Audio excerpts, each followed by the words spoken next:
Promise that you'll catch me. Promise that you'll catch me.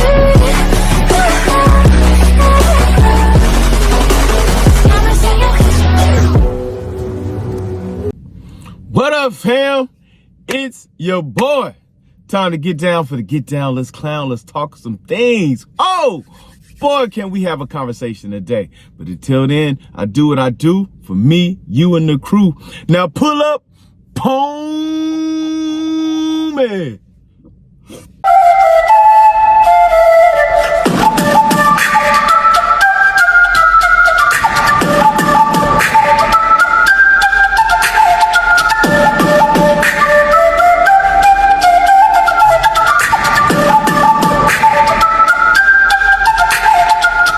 Afro Tug Nation. It's your boy, T3, Geek Town. Let's get down for the clown. But before we do that, don't forget to like, subscribe, share, comment. Come talk to your boy. So here we go once again on a Thursday. As I was thinking about some things, going over a few, I was thinking about our last conversation about the CW. What was the best CW show out there? What was the show that had us all hooked from the beginning? What's the show that gave it longevity? Woo, speak that English, bruh. T, let's get it. So we know Arrow went 8 seasons. I want to say Flash went 6 or 7. Black Lightning went 4. Supergirl went 4, maybe 5. But the one show that just did it all in 10 seasons, 10 toes down, your man hold it down, gangsters all around, was actually Smallville. Yes, by far one of the best rated CW TV shows out there. Why? Yes, it was older in the game. Yes, it didn't have all the newer choreography and fight scenes and stuff like that. 10 seasons. 10 seasons of your man Superman living in Smallville, going to Metropolis, doing his thing, his high school years, his middle adult years, before he became the man that we know him to be. But what made Smallville really, really epic was all the connections they did. You had Aquaman. You had Pulse/Flash, Impulse/Flash.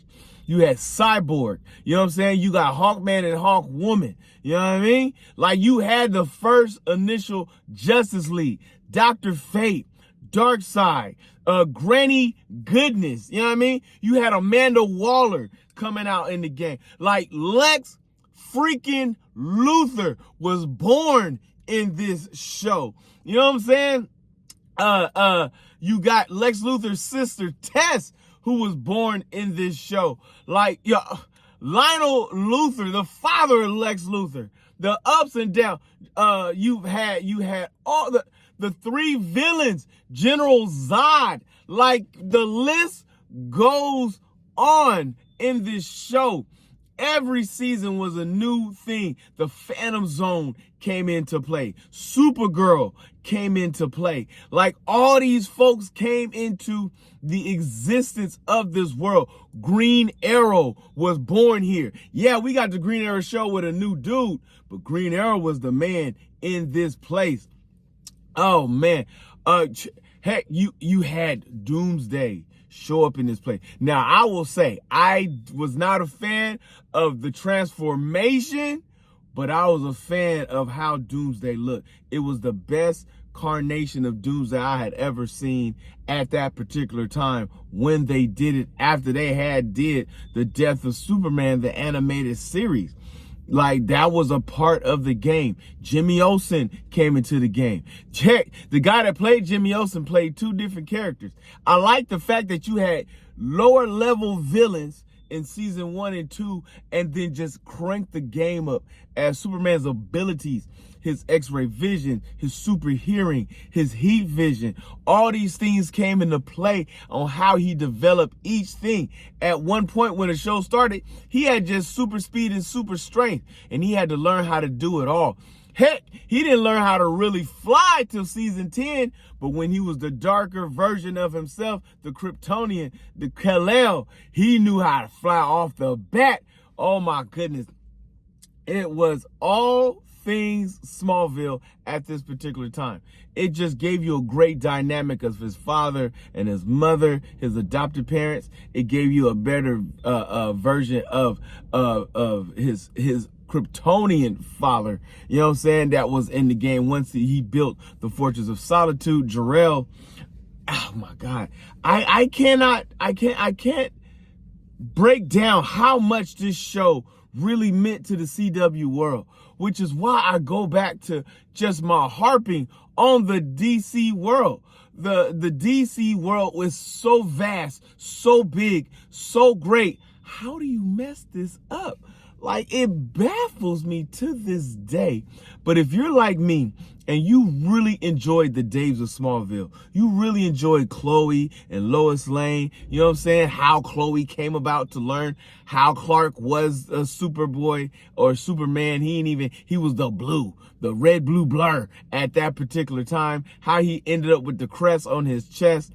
How he ended up trying to team up with General Zod before he found out Zod was trying to take over the world. Oh my goodness. How he ended up in the Phantom Zone and having to bring back his sister. Oh, heck, they brought in Bizarro. Bizarro, the backwards Superman. Oh my God, like Lex Luthor came from friend to foe in over 8 seasons. You know what I'm saying? Like 7 of the 8 seasons, they were it just intertwined all the way through everything that went on with Lana Lang and her getting super abilities. But the only thing is now her body is enamored with kryptonite, little minis, exoskeletons that now Clark can't even come close to her without almost dying. And you know that was the love of his life.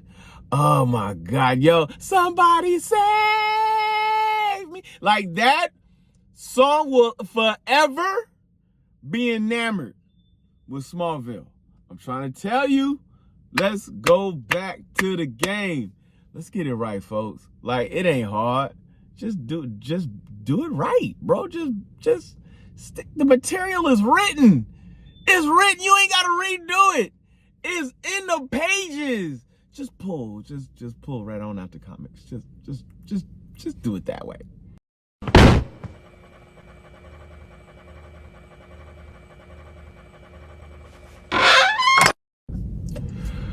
Well, folks, it's Thursday. There's not a really solid anime your boys out there trying to see on a Thursday night, but we got a lot of things to jump into. Your man just jumped into like an old school series on Amazon. They got it out there in the game, Invincible. Yes, it is time to touch the Invincible world.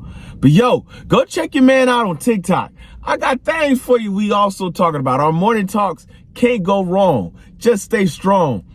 But until then, if you see your mans in the streets, hit them with the beats. Hit them with a jingle jangle, baby. Jingle jangle. Oh my God, the hiccups are real.